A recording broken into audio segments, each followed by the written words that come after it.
The next speaker is Professor Abiodun Adebayo, the Vice Chancellor of Covenant University. He'll be sharing the strategic positioning of higher education institutions in Sub-Saharan Africa for global impact. So with a round of applause, please, let's welcome our keynote speaker for day 2.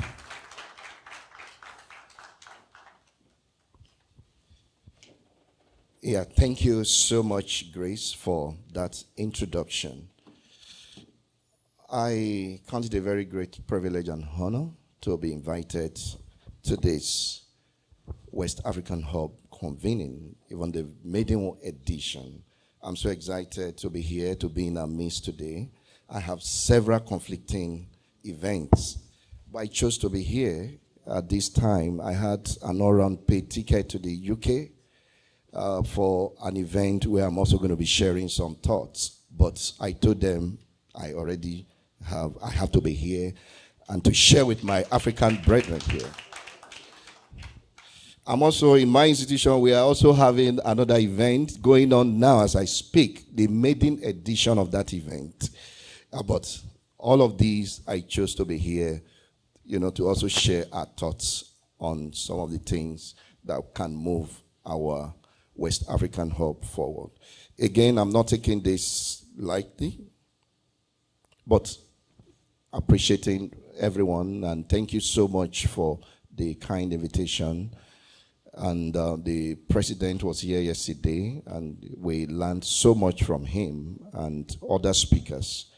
But today, I'm going to be sharing on strategic positioning of higher education institution in Sub-Saharan Africa for global impact. Though I'm going to be guided, I have a slide, I'm going to be guided by those outlines. But just to let us know that we all know the position of Africa among the rest of the nation and the world today and the continent.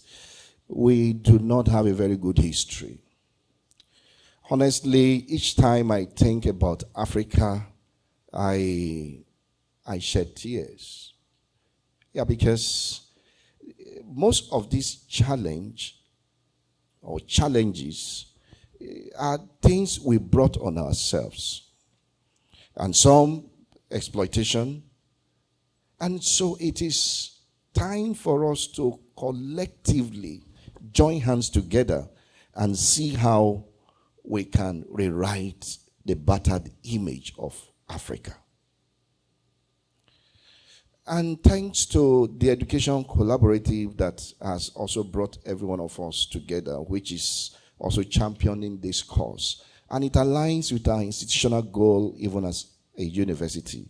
And that's why, you see me also dive into this.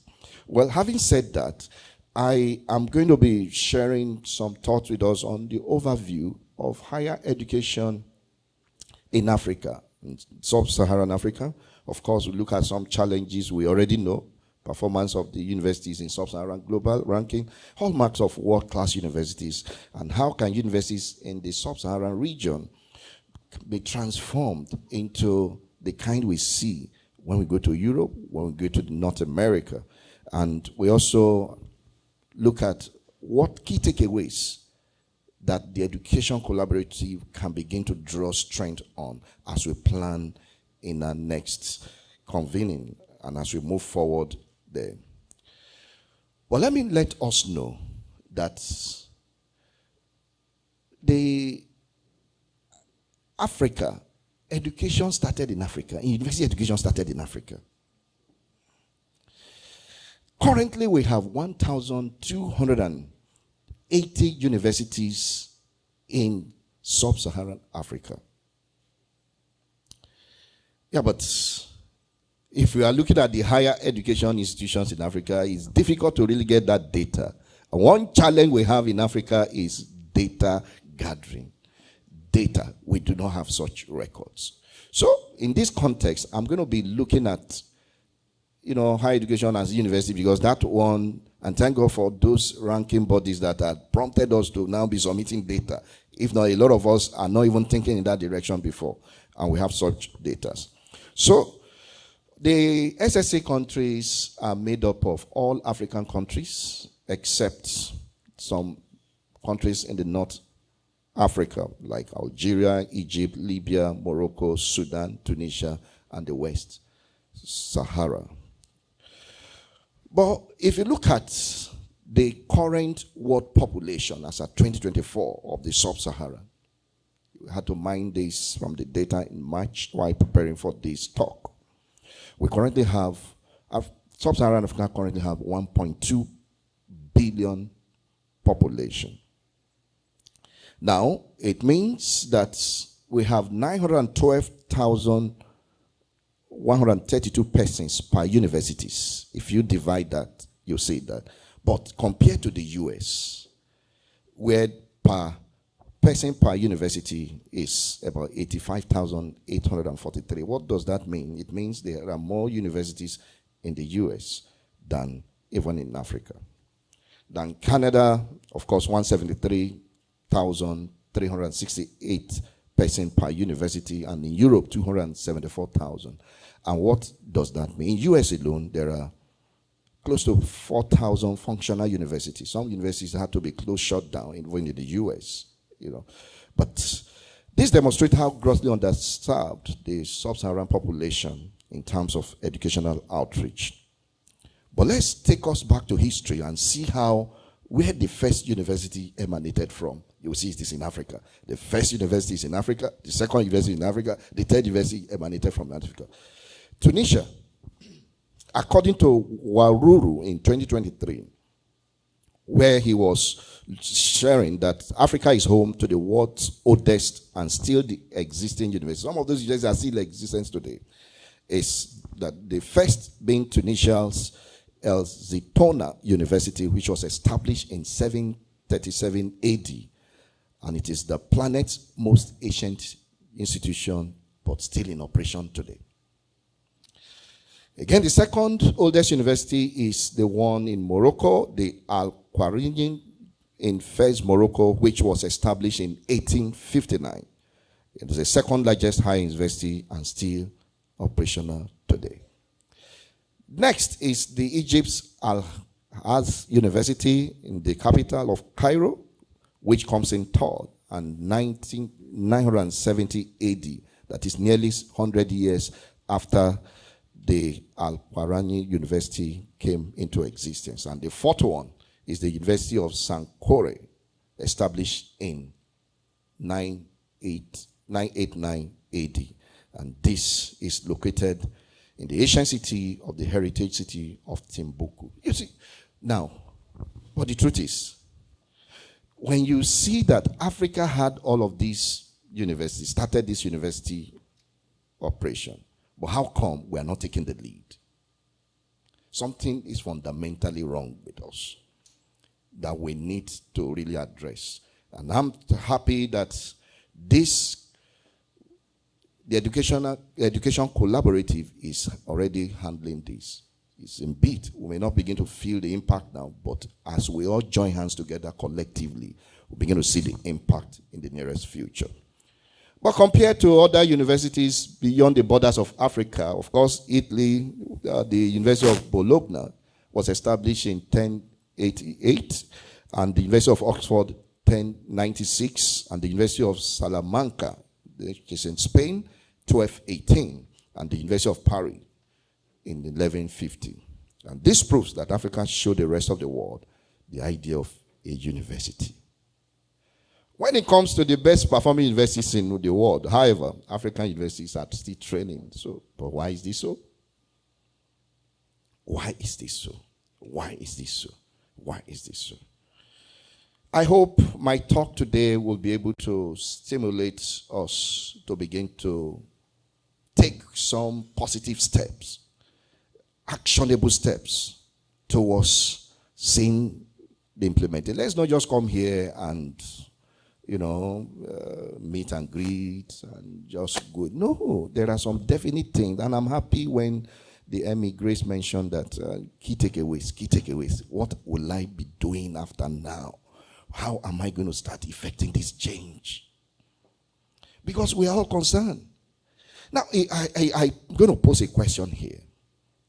If perhaps you are offered a free visa here in this room for all your family to move to the US or even Canada, for instance.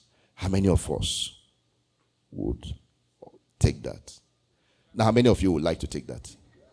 Now, no, please be sincere. Be sincere. Let me see. Let's do a count. Please, Grace, count for me. No, we are doing a count here, You see, that's about maybe 10 persons here in this room. Now, it's okay. Now, how many of you will ever vow to remain, no matter what, in Africa and also see to the change of Africa? Let me see your hands up. Be sincere. Be sincere. All right. Maybe a little above that number. And you see, my story, I've just told you about my story. When I look at what I'm going to be doing, talking about in the UK, I'm seeing that I'll be promoting the Jackpot syndrome. That's the reason why I said I'm not going to go. Jackpot means, relocating to the UK, to US, and abroad. Yeah, because this is our continent. No one is going to change this continent for us. No one is going to change your nation for us. I once attended the conference in Europe, and we got there, and my African brothers were just telling us the challenges, I was mad and I was not happy about that. Now, one of the facilitators said to us, he said, nobody's going to change. That we have our own problem too. We have our own. Europe, Americans have their own problem. That we are even trying to fight our own problem. So please, let's take this as a renewed hope to begin to think Africa. Let's think contribution. Let's think on how to make life better in our own little corners. So, and that's what the whole of this presentation. Now, let's quickly run through the challenges of higher education in Sub-Saharan Africa. You see, the truth is that there is no aspect of our life that is also not challenged. But the truth is that why is a university equally set up? Is to address the challenges. But if they want to address the challenge, it's also challenged. So where do we run to? And that's exactly what is happening. Because the universities are challenged. Is it challenges of funding? Challenges, even the structure that was presented at some point? Internal governance, external factor. The student, the faculty, then the public universities, your own challenges are even more. The unionism, you don't have that even in private universities. Strike today, strike tomorrow. It's all over, particularly in this part of the world here.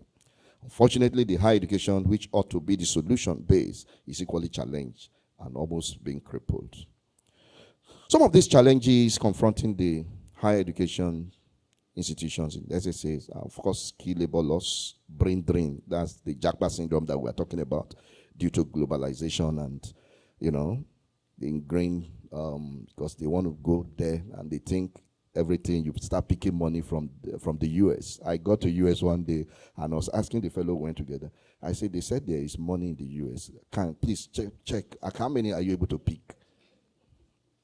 Suddenly we saw beggars too who are whites. I said, look at those ones. Are they not white? But they won't show those ones. They come to Africa and they are showing, they won't show what we are doing here in Africa. And so please, let's change our mindset and begin to think Africa. Absence of values for local content, economic limitation, widespread conflict and political instability, low political will to implement the indigenous solutions, and of course, low regional and international cooperation, and of course, capital flight. Now, amongst all of these, what role should we be playing even as a university? How will the global ranking, because no matter the challenge, we need to equip ourselves to begin to address the issues that the universities are confronting. Now, let's run through some of the global ranking bodies of the university, because whether you like it or not, even if you don't want to be ranked, some of us, there are some ranking bodies, you don't need to submit data. They just rank you. Recently, they sent me a report about my ranking, I think one of those rankings of my international students. I had to write to the ranking, and they said, oh, congratulations, this is where you are. I had to write to them. I said, how did you get the data? How did you get it? Because I never submitted the data. So whether you want like to be ranked or not, you'll be ranked. You see, ranking is not just in universities. It's everywhere. It's part of our life. In the family, there is ranking. We also rank Jonas. We rank Jonas. It says, I think during the strategic committee meeting and the technical sessions that we had, some persons were saying we should still be looking at a looker that we publish here, they throw it out. It is, because it's not for that purpose. But you see, that's why we need to promote ourselves. We need to develop ourselves to see that we enter the way if we develop very good local content, they'll begin to see reasons why they have to register that as part, and it becomes registered as part of that. So we have these major ranking bodies, of course, the QS, World University Ranking of QS, the Times Higher Education, the university ranked by academic performance, and of course the Shanghai Jiaotou Academic Ranking of World University, and many others. But what will this ranking do for us? What are the importance of ranking? One of such is organization and management strategy. It helps us to organize properly, to know where you channel your resources to as an institution. As Vice Chancellor, for instance, I know the disciplines in my university that I need to put money on, because that's what is giving me the kind of quality papers I want. So I measure those parameters and I'm able to channel. So if any of those faculty said they are going on conference, approve. But if the other said they are going, I'll put so many criteria there to bar them, or they should get funding from other sources. So it helps us for organizational and management strategy and brand and global visibility. You see, I was particularly excited at what the Times Higher did in the World University Ranking some years ago. And through the effort of Professor Okebukola, who really pushed the university vice chancellors. Nigeria currently has over 260 universities. He said, what are you doing? No matter what, even if they said you are not even qualified, put it there. Now, what Times I did is to ensure that, yes, you may not have be able to be ranked, but at least there is one they call the reporters. Your name will be there, your institution will be there, and gradually, from reporter, you will quickly enter into the ranking. By time you begin to take some measures to improve on those deficiencies in the universities that will enable you to be ranked. So, and that's what he's been doing. And of course, collaboration and partnership and recruitment, benchmarking, analysis, and data collection and reputation. Earlier on, I mentioned about the data collection. Thank God for this ranking. If not, a number of us will not even be thinking about data. Data, first generation data. What does that mean? First generation student. So what concerns me? So, but it has helped us as a university to be able to harness data, proper data management. Every year, year in, year out, we gather those data and we also submit for that. Now, I will show you, particularly for the purpose of this presentation, I'll align myself to just 3 of these major ranking bodies: THE, the QS, and the academic ranking of world universities. Now, if you look at here, the table you are seeing here, you can see in 2024, the World University Rankings, 1,904 universities were ranked. Well, how many of them were ranked in Africa? 116 only. And how many of them are from this SSA? 46, representing 2.42%. Is that a pass mark or very fair? Total failure. But we can improve on this. We can improve on this. We can begin to take some decisions, some steps to change the narratives. What of QS? 1,500 universities were ranked globally. 41 of them are from Africa. 19 of them from SSA country. And that one is even more reduced, 1.27%. That's almost like half of the THE ranking. Then what of the academic ranking of World University from Shanghai Jiao Tong? In 2023, 1,000 universities were ranked globally, and 15 of them are from Africa, and 9 from SSA country, and 0.9% of Africa, not even up to 1%. And I'll tell you the reason why this one is like that. They put one major criteria, and that criteria is you must have someone who has won a Nobel laureate prize. And that is the limitation here.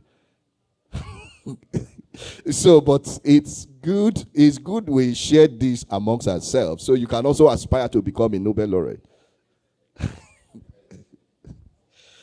But you see, with all of this, with the current population of Africa, which is 18.9% of the global world population, but it's unfortunate that less than 3% of these higher education institutions were ranked worthy.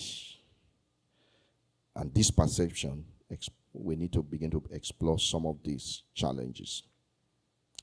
Now let's quickly look at some performance of universities in Sub-Saharan ranking, in global and regional ranking.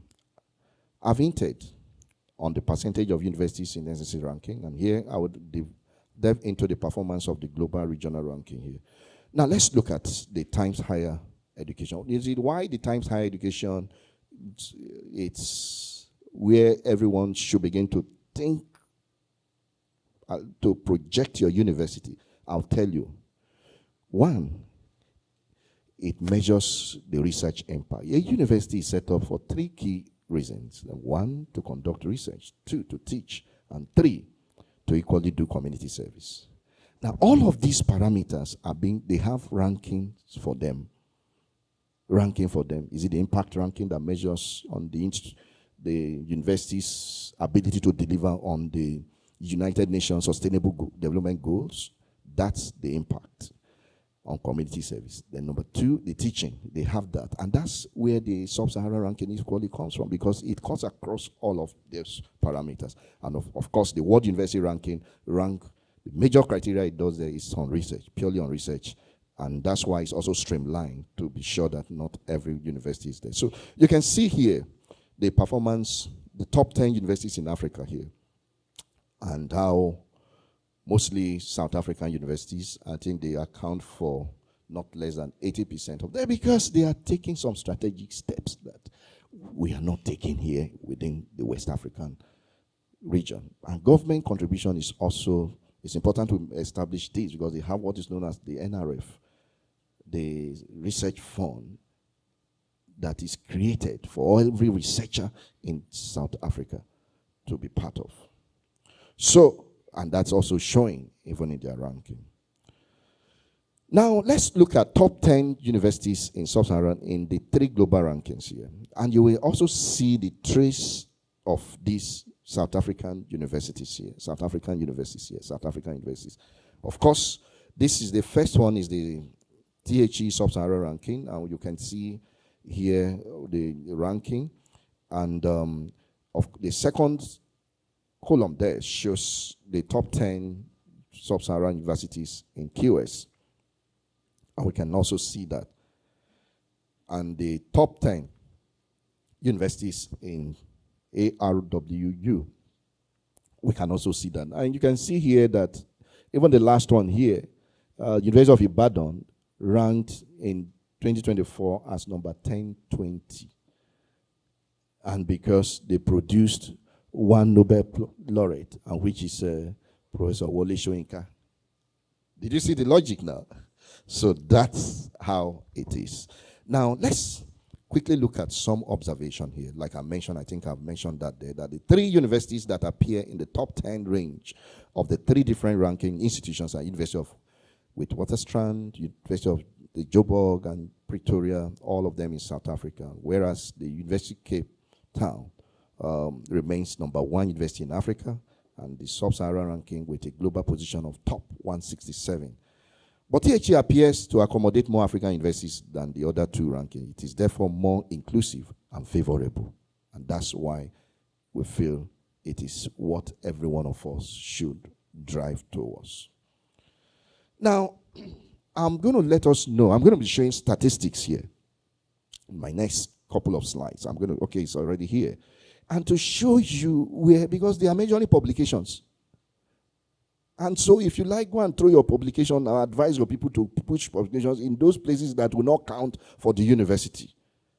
And for us in the university, we have taken some strategic steps, because if we want to do this thing, you have to do it very well. That's where global university, world-class universities are pushing. So you can't say, because I want to become professors, I will now be publishing in some irrelevant journal that is also now counting for the university, but counting for you. No. We just have to change the narrative. Now, you can see here, this is publication from Africa and the rest of the world. Now, where's the highlights? You can see Africa here. What color is that? Is that nearly pink? The last one on the border. Can you see there?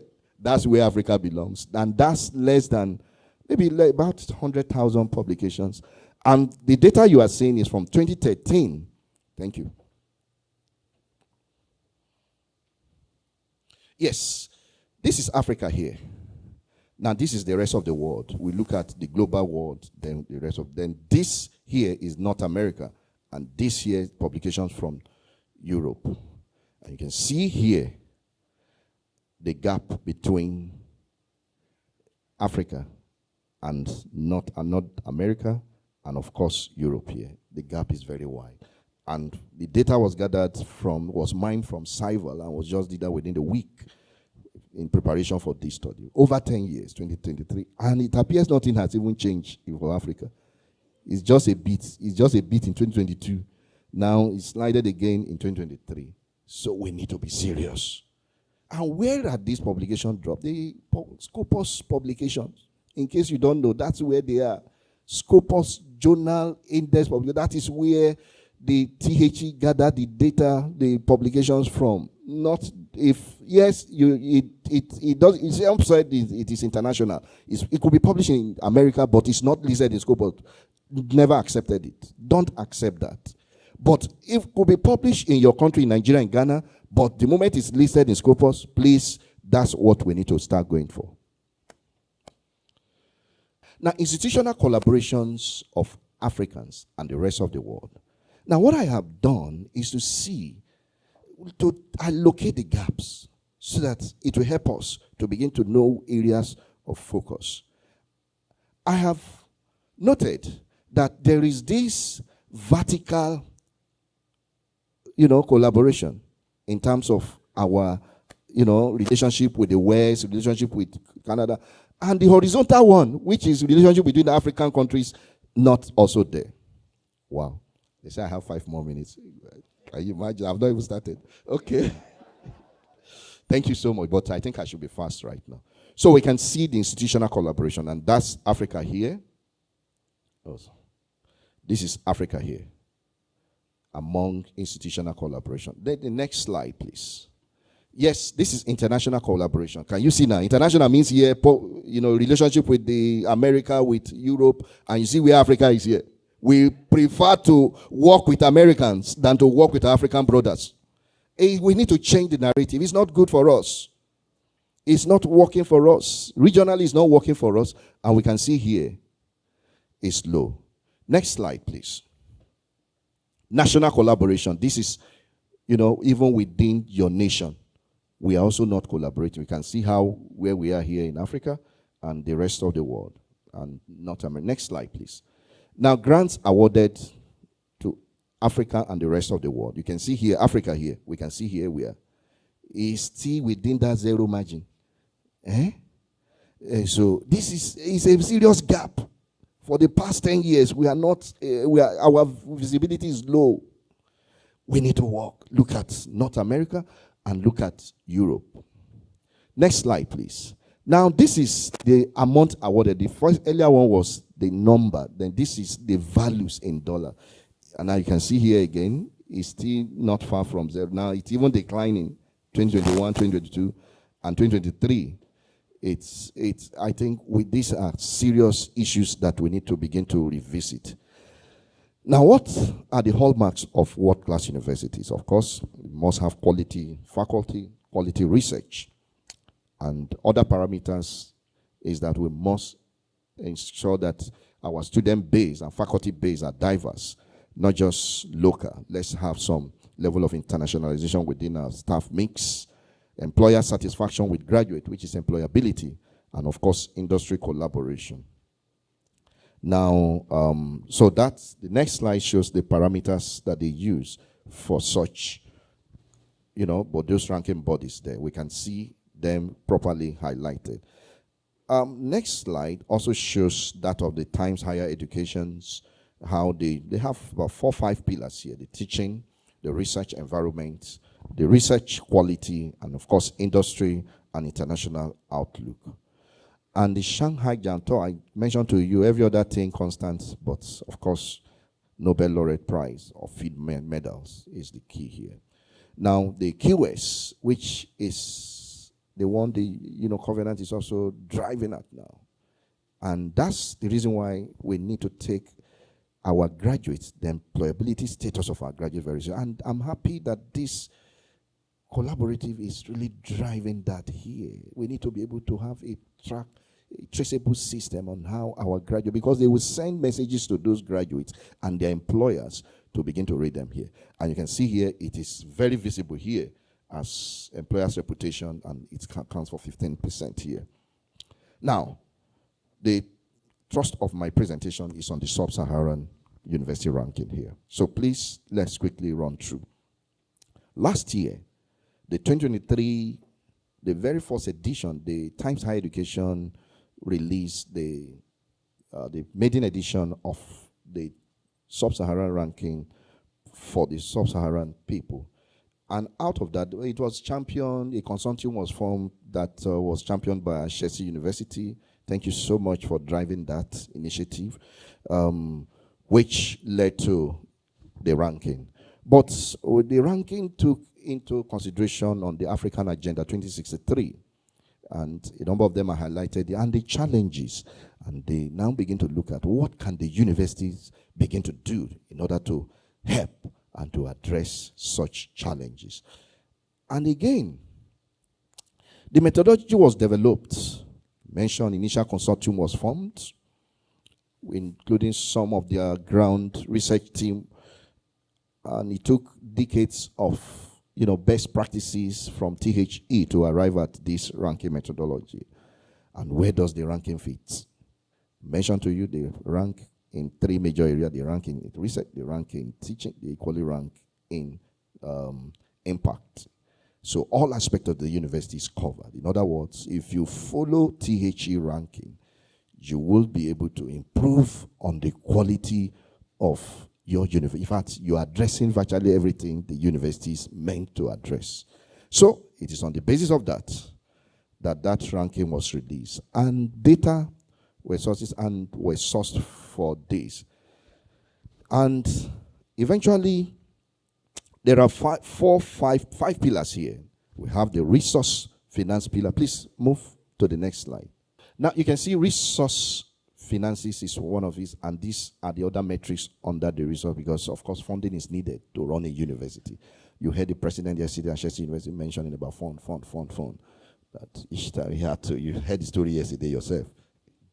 Fantastic. Now, sorry, please, before then. Yes, next is access and fairness. We can see here how accessible is your university. Then teaching skills, student engagement. Then this is key here. African impact is key. Meaning that how many persons are you collaborating within the African network? And that's why we need to begin to look at that. How many people are you publishing with? How many Africans are you supporting? Now there's a new one that they have introduced here and called the African Heritage. In the next ranking is going to come up. It's called the African Heritage. Do we have a monument within our system that will begin to promote the African agenda, the culture of Africa? So begin to think in that direction as we proceed. Next, of course, I've earlier mentioned about the 10 universities here that were listed. Now, who can participate? The participation is still on, and it closes March 29th this month. So in case you have not, please ensure that is done. It's open to all higher education institutions within the Sub-Saharan region, and particularly if you teach at undergraduate level. And like the THE ranking, it does not include minimum publication. The THE ranking includes that all university, the World University ranking includes that all you must have had minimum of 1,000 publications in Scopus over the last 5 years, within the last 5 years. So that's a major setback for the African universities. And that's why a number of them are now there. So a lot of them are just building their data now to be able to fit into those rankings. And of course, a minimum of 50 validated student survey response is equally required to be ranked, meaning that the surveys will be sent to the students, and they have to equally, because of the student, survey response that is also contained in that ranking. Now, recommendations now on how universities in Sub-Saharan Africa can be transformed into. Of course, we need quality, the quality of our faculty we hire. How do you hire on man no man, or you want to help your brother from the village because he doesn't have a job and he has just finished a master's degree and he comes to become a liability to you? No, that's not what we need to begin to look at. You need to be focused. We need to be highly sustainable. We need to see how we can promote this agenda. So the quality, and we need to also pay attention to their training, and of course, quality of research. I've mentioned here how research play a major role, and government, we need to support the research and the researchers and the institutions in Africa. We need to be able to see how government can be properly sensitized on funding the institutions in Africa. And of course, diversity, international students and international faculty and staff is also very key here. Let's see. Yes, we know we have security issues that may arise in one African nation or the other here, but nevertheless, let's take advantage of the open and distant learning programs in order to recruit more international students that will equally begin to count for your ranking. Did you get that? In order to address those barriers. Now, employer satisfaction with graduates. We need to begin to look at how this can be properly situated. What is taught in class and what the industry requires. When there should be a marriage, because university is teaching one part and the employers don't even do that. It's not. And in Covenant, what we now do is to, at postgraduate level, is to bring the industry there. As a PhD student, there must be an industry partner as part of the team of examiners. He may not just be, he will be there as an observer that will also be making relevant contribution. And that goes across right from your proposal stage, your post-fee stage, and even the viva. The man is there, and that has really been very helpful for us. Industry collaboration, there must be a tripartite relationship between the industry, the government, and the ivory towers. As I conclude, Africans were originally the world leaders in the higher education institution, but today there is no African universities within the top 150. Nonetheless, we can strategically position ourselves to begin to offer solutions to meeting the demands of our demands and our challenges by addressing such. Now, jobs and revenues are lost in the process, and our people are underemployed and impoverished. So we need to begin to look at that. Youth employment, youth engagement should be part of that. But these are the key reflections that I did. I just returned back from a trip to Cote d'Ivoire over the weekend. And while having a very long wait, I began to reflect. So what am I coming to share? What can we begin to do within the education collaborative? Please permit me, I just summarize what I have here. I have to quickly share some of these 8 points on one of, even as I round up. Now, I said number 1, repackaging the curriculum of higher education institution in solving real national challenges. The problem of Africans can only be solved by Africans. Our current curricula lack the necessary impetus in solving our challenges. We need practical-based and experiential learning and problem-solving curricula. We can be training engineers and yet they can't even fix their cars. They can't fix their cars. Common electrical fittings in our rooms, we call the electricians from outside who have been trained to do that. As electrical engineer, you can't even fix it. What a shame. Number two, the job market is tired of graduates with certificates that lack requisite skills to match the task. Organizations will only hire graduates with necessary skills and competencies, and universities and other higher educational institutions in Sub-Saharan Africa should begin to emphasize skills and create the enabling environment that will enable and allow students to learn at least one certification skill course even before graduation.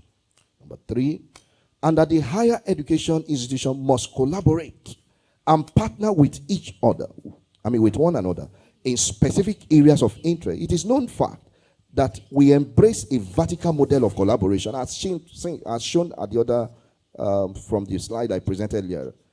We embrace a vertical model of collaboration rather than horizontal. It means that we, higher education institutions, will rather partner with American institutions, European institutions, Asian institutions, than with other African institutions. And number four, student mobility and course auditing, and of course faculty engagement, we can begin to look in that direction as African brothers. Now, can we begin to allow students to audit some courses, credit courses? In some courses, that is a strength in some other university. For instance, there is nothing stopping, Pan-Atlantic University and Covenant. There are some courses you are doing very well there. I can ask some of my students to come over to your universities and audit those courses, which you also count for them as part of their graduation requirement. And they also look at, my university and also come. We can do that across the states in Africa, nations in Africa, Ghana, Sierra Leone, and all of that, auditing those courses. Can we also begin to look at our faculty base? We are talking of internationalization, African impact. Yes, we invite Americans to come to our campus, and yet we can't even invite good African professors within our region to equally come on sabbatical. Can we begin to look at that? And that's one of the things we discussed, that as a member of the board of the Association of African Universities, I submitted a proposal to AAU. So, but we can begin to look at that proposal here, which we can begin to work and network. And each of those partner institutions where we're going to be having faculty exchange and student exchange, when they come, we begin to see how we can make some commitment, genuine commitments, in order to see that we equally have this exchange within the African region. And as I begin to wrap up here, number 5, every country must begin to think on how they can produce graduates that are job creators and not job seekers. It is therefore important that we drive entrepreneurship and make it a criteria for graduation. And that's what I'm happy that one of the pillars is already doing that. So please, let's embrace that. It becomes, we can't be producing graduates, we can't be adding to the number of unemployed. Let's see how we can begin to produce graduates and not just certificate holders. Number 6, how can the African institution begin to promote indigenous culture and belief system? How do we equally begin to factor all of this and the good practices in Africa into the ranking? We can begin to think about how we can develop our own indigenous ranking that will help us address our issues. And adopting quality assurance mechanism. There has been issues bordering on certificate racketeering within the sub-region. It's a concern to me. Recently, we had such in our nation where some African nations have been barred because you can just go there and begin to purchase certificates without sitting. It's wrong. Let's begin to think about this. It is not right that a certificate is given to some fellows and yet they have equally not fulfilled the academic requirement. And it is within the region. I think these are issues we begin to deal. And this is impacting on us negatively It's not giving us a very good image, because such certificates will be taken to Europe and it will be discredited. Let's begin to see how we can, develop a kind of quality assurance mechanism that will help address this. And lastly, what can the sub-region do to reverse the brain syndrome, which is affecting our continent? Thank you so much for listening. And God bless you. Okay, I should remain here. Okay. I stay at your command. Okay, thank you so much, Prof. Adebayo, for such an eye-opening keynote. Can we take 2 questions? Burning questions. Just 2. One from each row. Thank you very much, Prof, for that highly inspiration and impactful topic. Now, my question is this, sir. How can we, as educators, do a kind of research that will be industrial-based? Now, my question arises from the fact that majority of us in Africa, our research is all about, I want to get promotion. And majority of this research, we have never translated to industrial use. So how can we now begin to do that so that we will continue to have impact in our society? Thank you so much. Thank you. Okay, mine is very simple. If the institution has produced a Nobel laureate and they are ranked, and the laureate passes on, must they produce another one, or that counts, even in death? Thank you.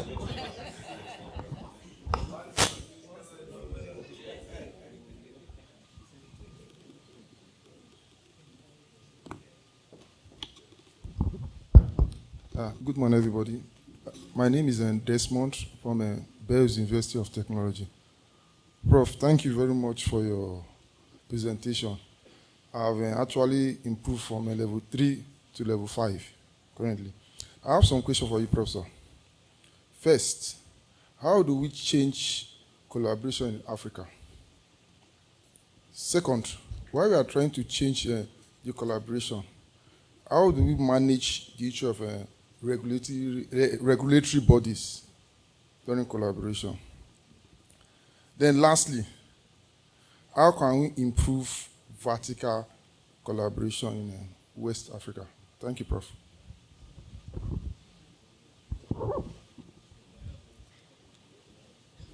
Thank you. So my name is Abigail from Ashesi University. I wanted to touch on the final part of your presentation. You talked about emphasis on skill development and not on just a certificate. However, I realized that at some part of your presentation, when you look at the top 2 areas that universities focus on, you mentioned faculty development and research. I think I did see other areas at the end, but I think universities need to start also prioritizing employability. Because skill development, yes, technical skills, but also soft skills, which we are beginning to realize very quickly how important they are. And so I think as institutions, as we're looking to make changes in our different institutions, we need to prioritize employability and the processes that are needed, systemic processes that are needed to make sure that it's prioritized. Because I realize that there's a challenge, especially in public institutions, when it comes to skill development, soft skills, career development. It comes second place to everything else that we think the institution has to do. And it's a struggle to get funding and support to drive certain key changes that will enhance employability. So I think if we can start looking at it from the top level as a critical part of the institution, I think it would help us also as we move forward. Thank you.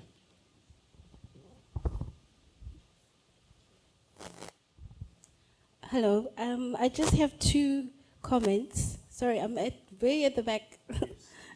The first one is the rankings and engagement partnerships on the continent. I think we need to recognize that there are significant funding challenges that do not enable African researchers to collaborate with each other. And also we end up collaborating with international partners because they can afford to fund our research. And also that limits us in terms of what research we do, because the funder determines, they give you the money, they determine what research area you should work on. And also that there is publication discrimination. And I would rather like to implore the collaborative community to think about advocacy for African researchers on the international publication platform. There's discrimination in the peer review process, that research that is produced in Africa is assumed to be of low quality. Then there's expensive publication fees that we simply cannot afford, and it's a limitation. This means that most of the researchers would rather have in-house journals where they don't have to pay so much, where they can put their research out. But it means that that research is not accessed by anyone outside of the respective country. So when we get ranked, then we will never show up because our research is not on the public sphere. And I think this is a really critical issue to raise on the international platform if we are to participate in these rankings more fairly, because currently they are all not fair. Even if we want to be in alignment with them, they are just not fair. It's like comparing apples and pears. It doesn't work.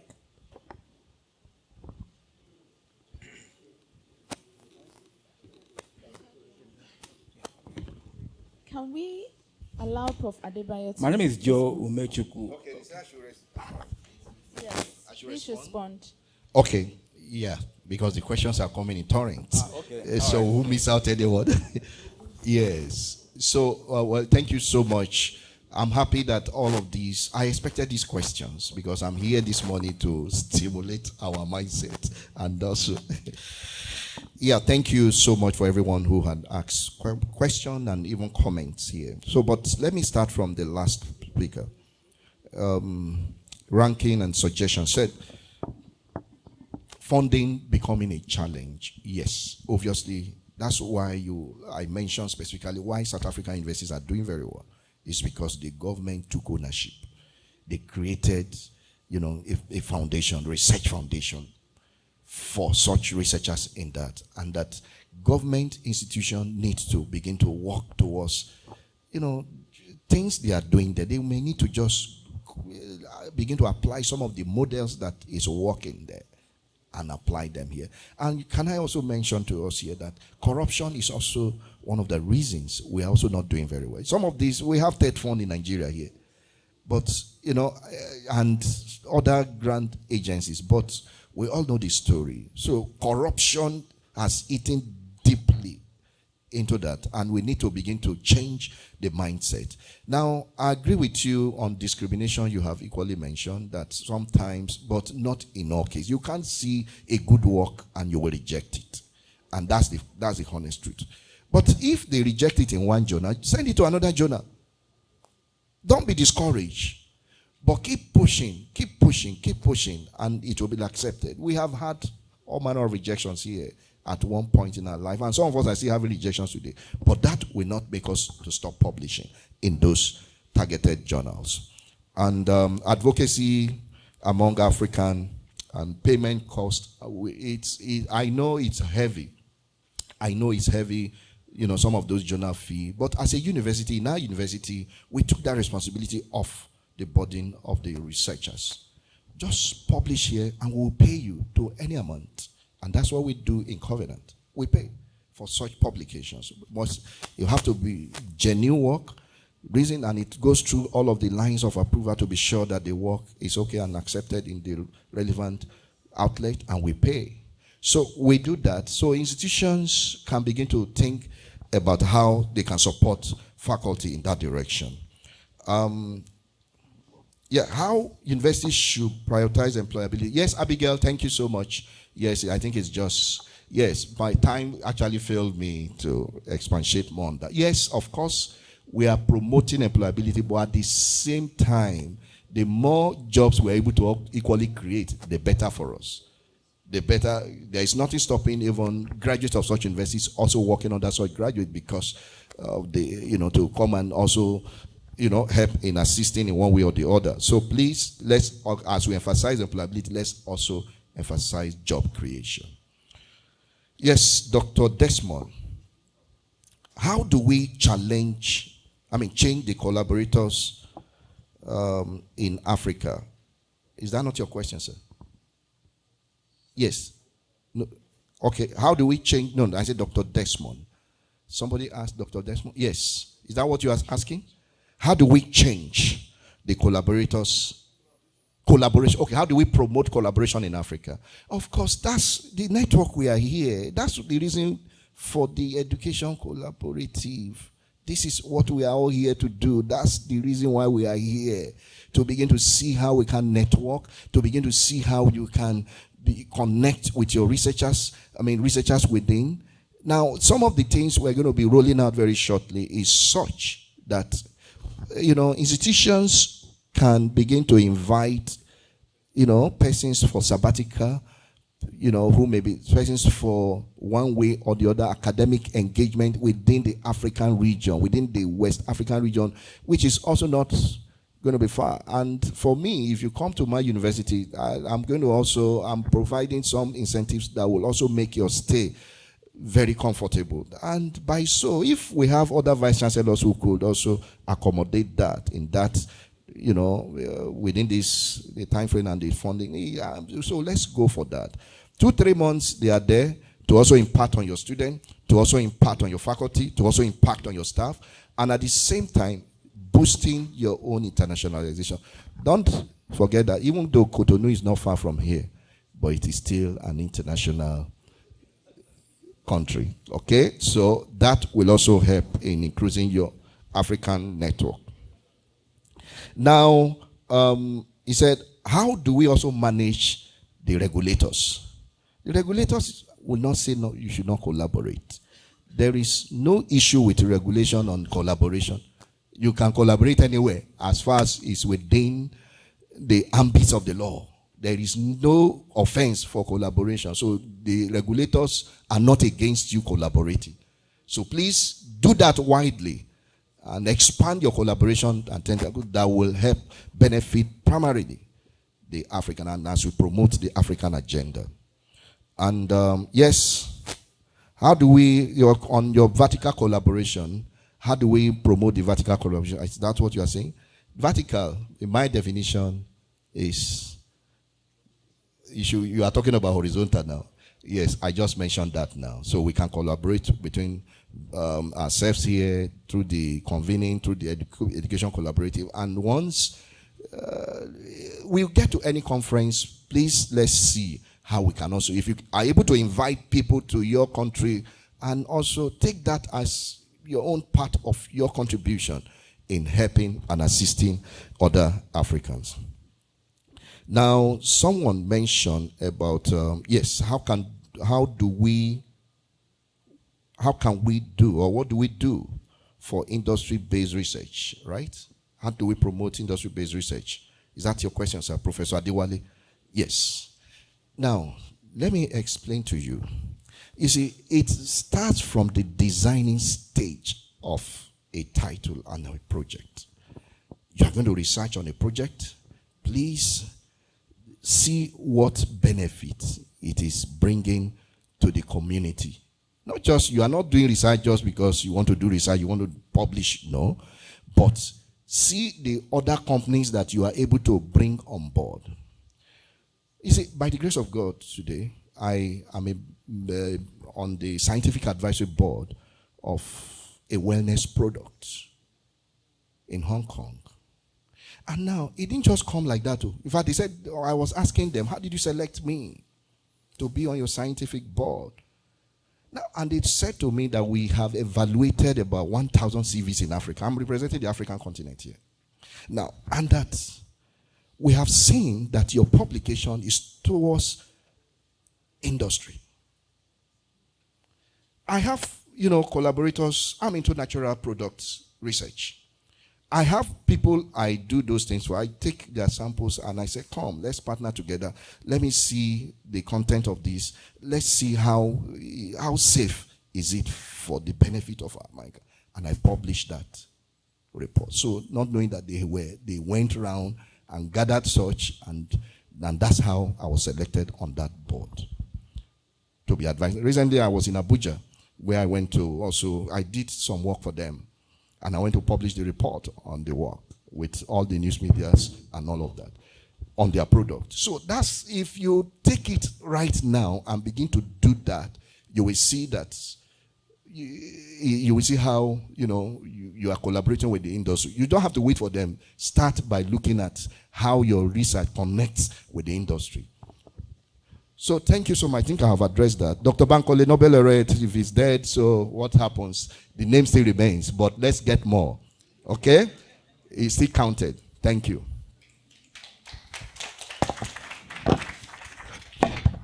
Thank you very much.